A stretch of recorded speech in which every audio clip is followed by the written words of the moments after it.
네, 오늘의 예배에 나오신 여러분 주님으로 환영하고 축복합니다.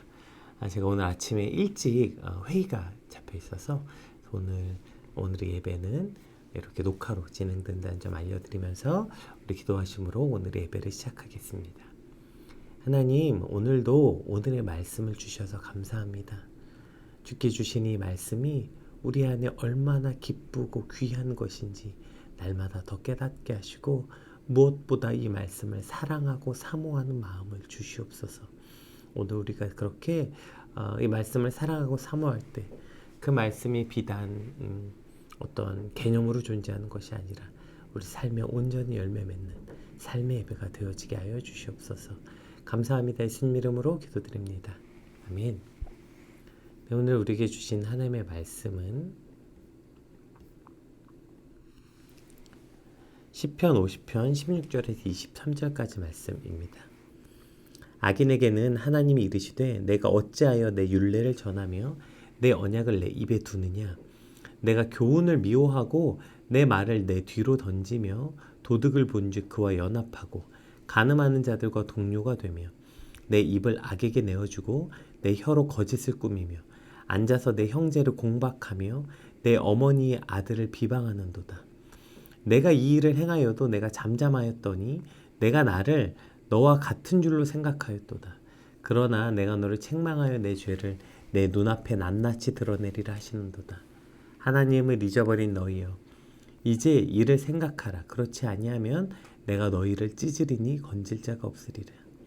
감사로 제사를 드리는 자가 나를 영화롭게 하나니 그의 행위로 옳게 하는 자에게 내가 하나님의 구원을 보이리라. 아멘. 오늘 본문은 이제 우리가 어저께 살펴보았던 그 시편 50편의 그 첫 번째 찬양과 예배에 관한 그 말씀의 후반절입니다. 그러니까 어저께 우리가 이제 하나님이 받으실 만한 예배가 무엇인지 살펴보았죠. 그러니까 하나님이 모든 것이 하나님의 것인데 우리가 하나님께 무엇을 드린다 한들 그것이 하나님이 필요하겠느냐.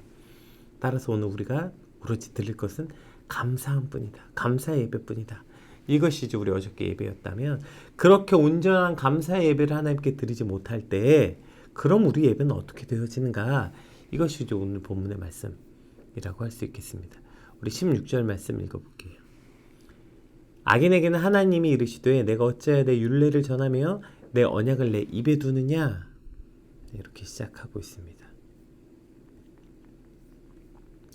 그러니까 여기서 말하는 악인은 우리가 생각하는 소위 말해서 하나님을 알지 못한 이들, 하나님을 떠난 백성들이 아니라 지금 누굴 악인이라고 말하고 있냐면 내 율례를 전하며, 그러니까 내 율례와 언약을 아주 익숙하게 가르치고 그걸 입술에 담고 있는 사람들, 즉 누구보다 예배의 자리에 있고 누구보다 예배에 익숙하고 심지어 그 예배에 앞장서서 말씀을 전하고 가르칠 만큼 예배에 익숙한 사람이라는 거예요.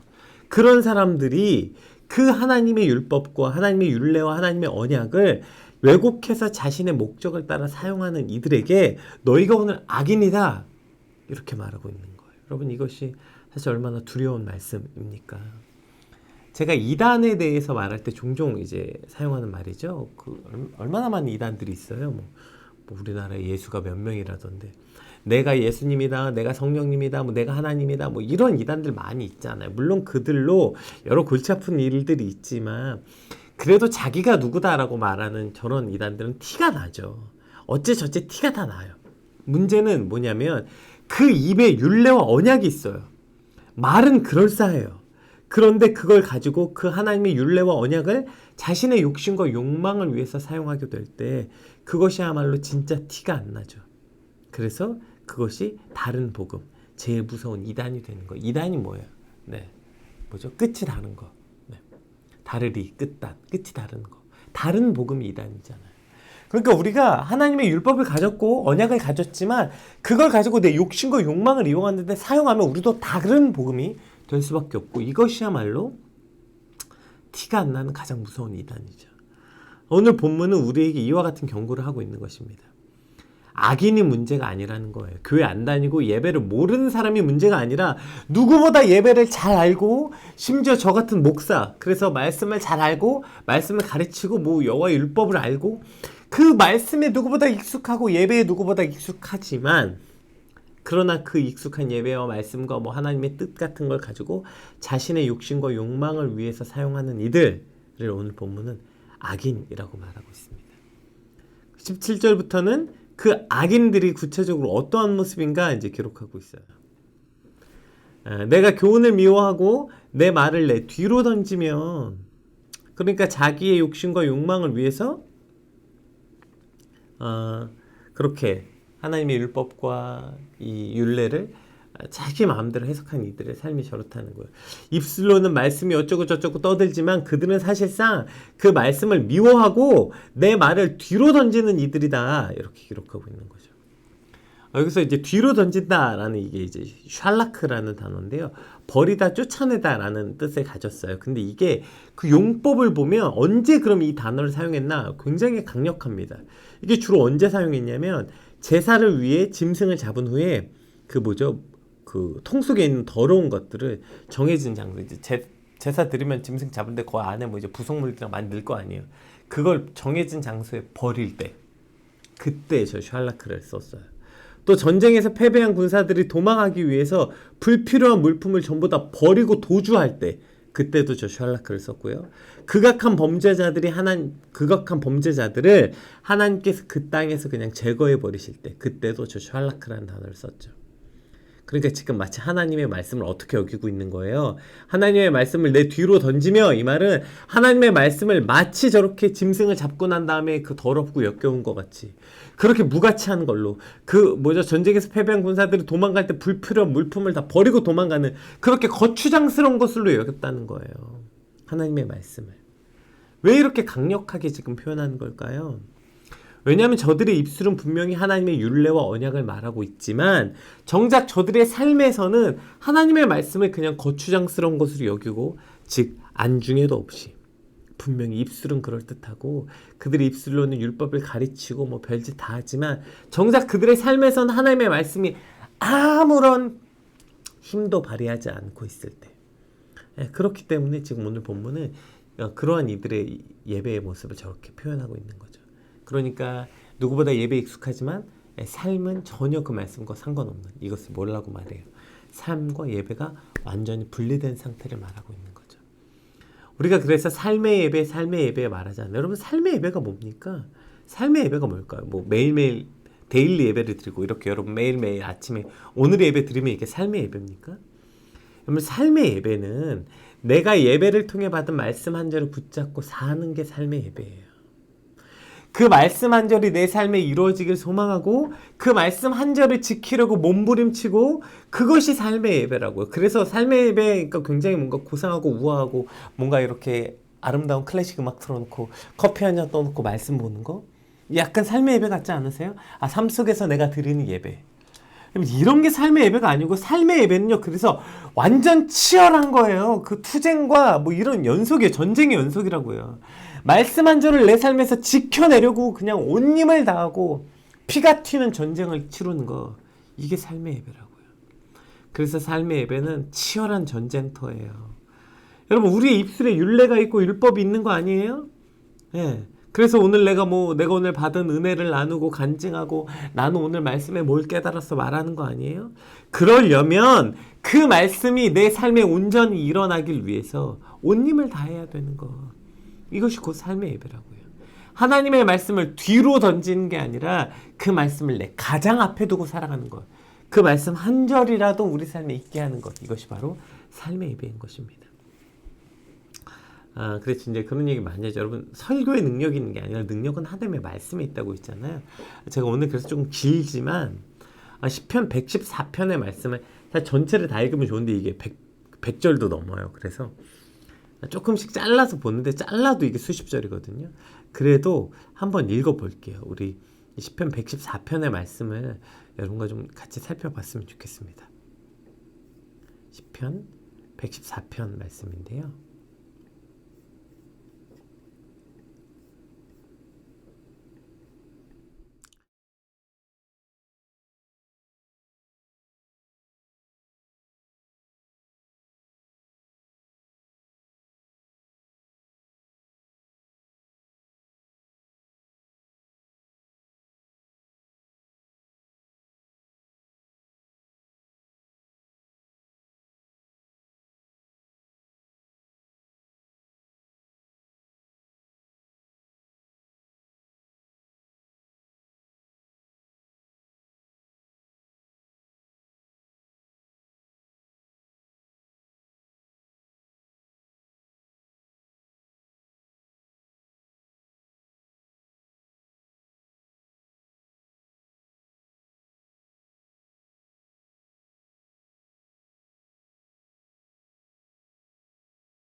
네, 이게 마이크가 연결이 안 된 줄 몰랐네요. 네.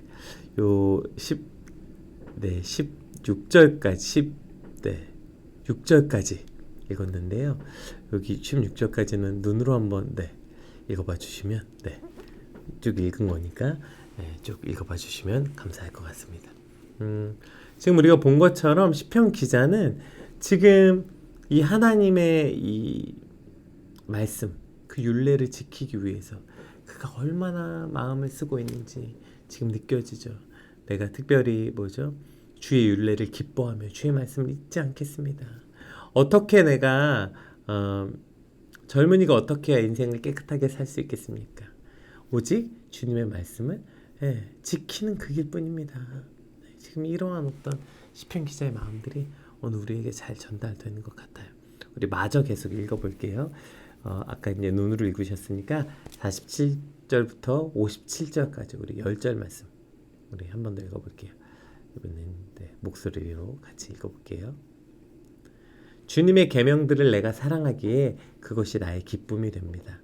주님의 계명들을 내가 사랑하기에 두 손을 들어서 환영하고 주님의 율례를 깊이 묵상합니다. 주님의 종에게 하신 말씀을 기억해 주십시오. 주께서는 말씀으로 내게 희망을 주셨습니다. 주님의 말씀이 나를 살려주었으니 내가 고난을 받을 때에 그 말씀이 나에게 큰 위로가 되었습니다. 교만한 자들이 언제나 나를 혹독하게 조롱하여도 나는 그 법을 떠나지 않았습니다. 주님, 옛부터 내려온 주님의 규례들을 기억합니다. 그 규례가 나에게 큰 위로가 됩니다. 악인들은 주님의 율법을 무시하는 것을 볼 때마다 내 마음속에서 분노가 끓어오릅니다. 덧없는 세상살이에서 나그네처럼 사는 동안 주님의 율례가 나의 노래입니다. 주님, 내가 밤에도 주의 이름을 기억하고 주의 법을 지킵니다. 주의 법도를 따라 사는 삶에서 내 행복을 찾습니다. 주님, 주님은 나의 분깃, 내가 주님의 말씀을 지키겠습니다. 아멘. 지금 시편 기자가 이 하나님의 말씀을 지금 얼마나 소중하게 여기는지 저 한 절 한 절에 너무나 잘 담겨 있지 않습니까? 우리 92절에서 106절까지도 한번 읽어볼게요. 92절에서 106절까지.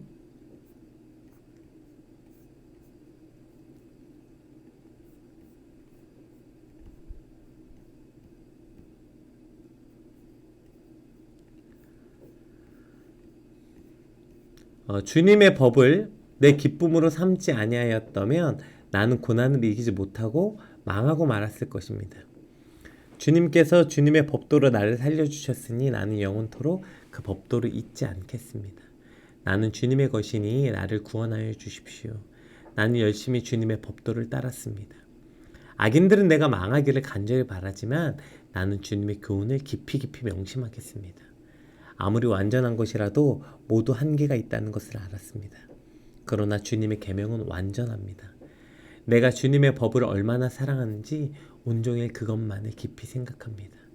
주님의 계명이 언제나 나와 함께 있으므로 그 계명으로 주님께서는 나를 내 원수보다 더 지혜롭게 해주십니다. 내가 주님의 증거를 늘 생각하므로 내가 내 스승들보다 더 지혜롭게 되었습니다. 내가 주님의 법도를 따르므로 노인들보다 더 슬기로워졌습니다. 주님의 말씀을 지키려고 나쁜 길에서 내 발길을 돌렸습니다. 주님께서 나를 가르치셨으므로 나는 주님의 규례들에서 어긋나지 않았습니다. 주님의 말씀의 맛이 내게 어찌 그리도 단지요. 내 입에는 꿀보다 더 답니다. 주님의 법도로 내가 슬기로워지니 거짓된 길은 어떤 길이든지 미워합니다. 주님의 말씀은 내 발의 등이요 내 길의 빛입니다. 주의 의로운 규례들을 지키려고 나는 맹세하고 또 다짐합니다. 아멘. 오늘 제가 이 긴 말씀을 이렇게 읽은 건 이 말씀의 능력이 있기 때문이에요. 오늘 이 긴 말씀이었지만 여러분 오늘 꼭 시간이 되시면 저 시편 114편 말씀을 꼼꼼히 한번 다시 읽어보세요. 그 읽으시면서 그냥 읽으세요. 어떤 목사님 말처럼 쓸데없는 기도할 바엔 그냥 저게 우리의 기도가 되도록 읽으면 여러분 저보다 더 아름다운 기도가 있겠습니까? 오늘 저 시편 기자의 고백, 하나님 내가 주의 말씀을 이렇게 귀중하게 여기고 이 말씀이 나를 살리게 된다는 걸 믿고 고백하게 하여 주시옵소서. 특별히 오늘 이 말씀이 이 하나님의 말씀을 얼마나 귀히 여기는지 느껴지는 그 유명한 내가 주의 말씀이 꿀송이보다도 더 답니다. 이 말씀이 내게 얼마나 소중하고 귀한 것인지 오늘 이것을 갈망하는 것, 이것이 저와 여러분의 노래, 저와 우리의 기도가 되길 간절히 소망합니다. 우리 안에 하나님께 감사로 드려진 온전 예배가 없을 때 우리 예배는 이러한 예배가 될 수밖에 없는 거죠. 지독히 형식적이고 그 예배의 말씀을 왜곡하는 예배가 될 수밖에 없다는 것입니다. 오늘 그 구체적으로 조금 더한 이제 예화들이 등장합니다. 우리 18절에서 오늘 본문 20절 말씀 한번 같이 읽겠습니다. 도둑을 본즉 그와 연합하고 간음하는 자들과 동료가 되며 내 입을 악에게 내어주고 내 혀로 거짓을 꾸미며 앉아서 내 형제를 공박하며 내 어머니의 아들을 비방하는도다. 그 지금 너희 입술엔 무슨 하나님의 율례가 있고 율법이 있지만 그러나 그것을 너희 마음대로 그 하나님의 말씀을 너희 마음대로 해석해서 삶에 그 말씀 한 절이 없는 삶을 사는 이들의 특징이 뭐냐면 이런 거라는 거예요.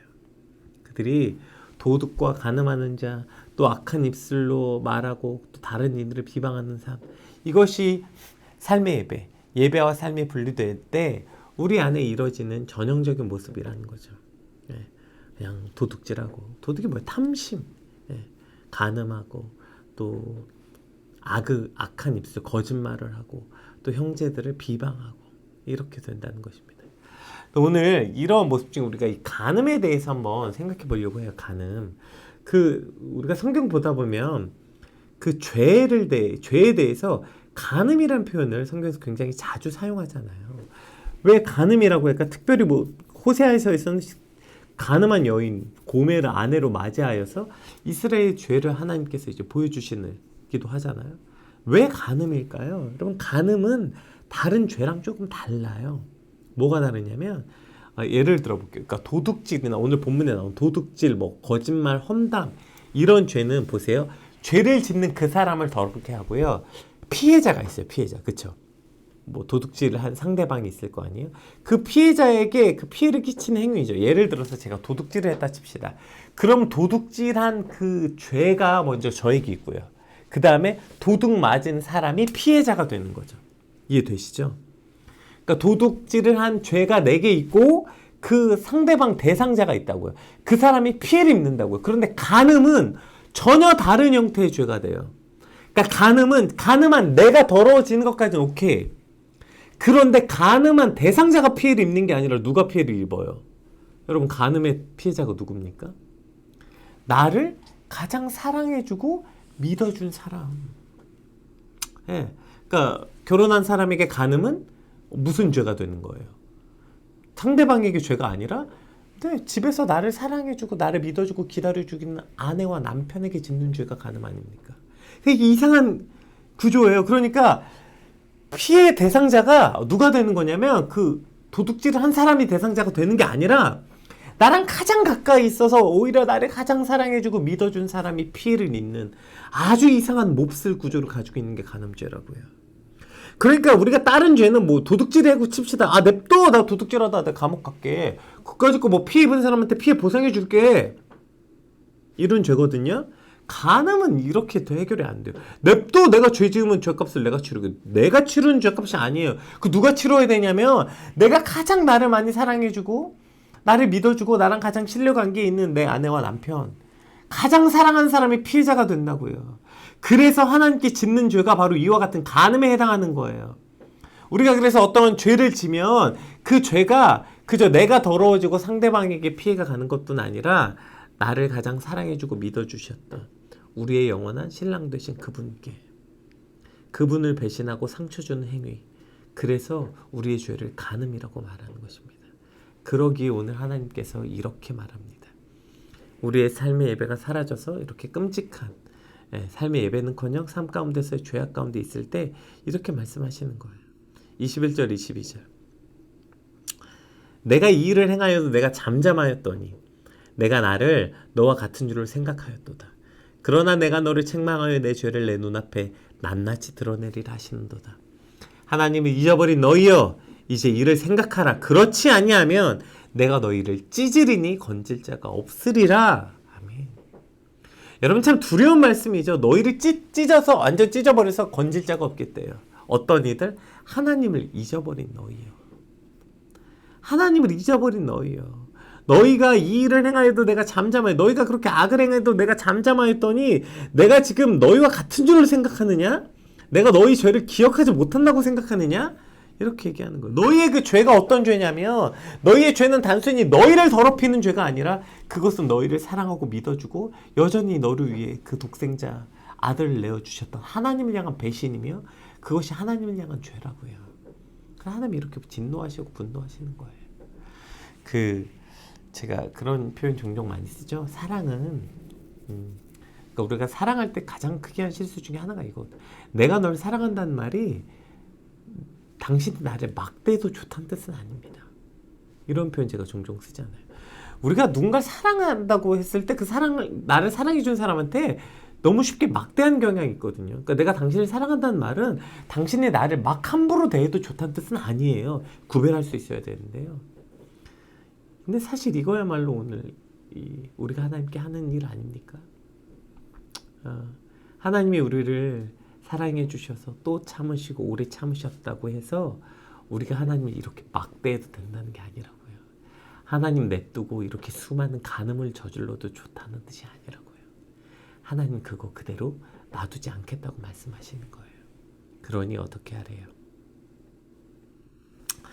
하나님을 잊어버린 너희여, 이제 이를 생각하라. 그렇지 아니하면 내가 너희를 찢으리니 건질 자가 없으리라. 하나님이 이렇게 진노하실 수밖에 없는 거예요. 이것이 하나님을 기만하고 하나님의 사랑을 저버리는 행위이기 때문입니다.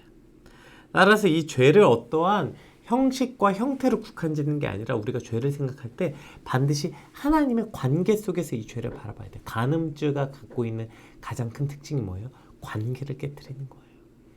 가장 사랑하는 사람과의 신뢰를 깨트리고 가장 사랑하는 사람과의 관계를 깨트리는 게 간음죄예요. 그래서 하나님과의 우리의 죄를 간음이라고 표현하는 거죠. 오늘 나의 죄가 누구보다 나를 믿어주고 안아주고 그 아들의 생명까지 주셨던 하나님을 배신하고 버리는 행위, 그 하나님과의 관계를 깨트리는 행위이기 때문에 하나님이 이것을 오늘 이와 같이 분노하시고 이렇게 강력하게 말씀하시는 것입니다. 즉 오늘 내가 무엇을 잃고 있는지 그것을 알게 될 때 우리는 죄에서 멀어지게 되는 거예요. 행위 자체가 아니라 하나님을 바라봄으로써 그 관계를 사랑하고 소중하게 여김으로써 죄를 이기는 저와 여러분 되시길 주님으로 축복합니다. 23절은 그렇게 해서 이제 또 같은 말씀, 우리 어제 본문에 나왔던 15절 말씀과 같은 말씀이죠. 감사로 제사를 드린 자가 나를 영화롭게 하나니 그의 행위를 옳게 하는 자에게 내가 하나님의 구원을 보이리라. 아멘. 지금 어저께 이제 14절에 이야기가 이제 또 반복되는 거죠. 우리가 하나님께 드릴 수 있는 그 감사로 하나님께 드린 제사, 그것이 결국 하나님을 영화롭게 할 수 있다.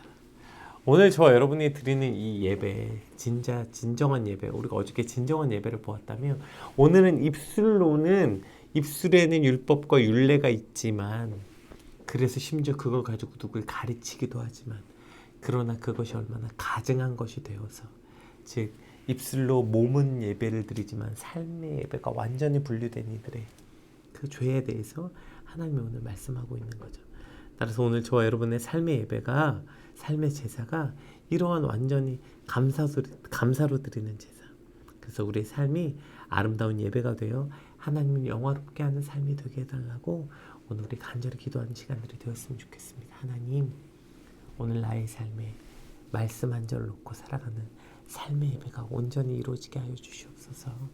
정말 입술로만 주를 예배하고 몸은 뭐 예배하는 데 있고 누구보다 우리 입술에 언약을 두고 율례를 두지만 정작 그 말씀 한 절 내 삶에 없는, 그 말씀 한 절을 지키려는 치열한 삶의 전쟁이 없는 주님, 이런 삶의 예배가 분리되어 있는 우리의 믿음을 긍휼히 여겨주시고 온전히 하나님을 바라게 해달라고 우리 같이 받은 말씀 놓고 기도하겠습니다. 기도합시다.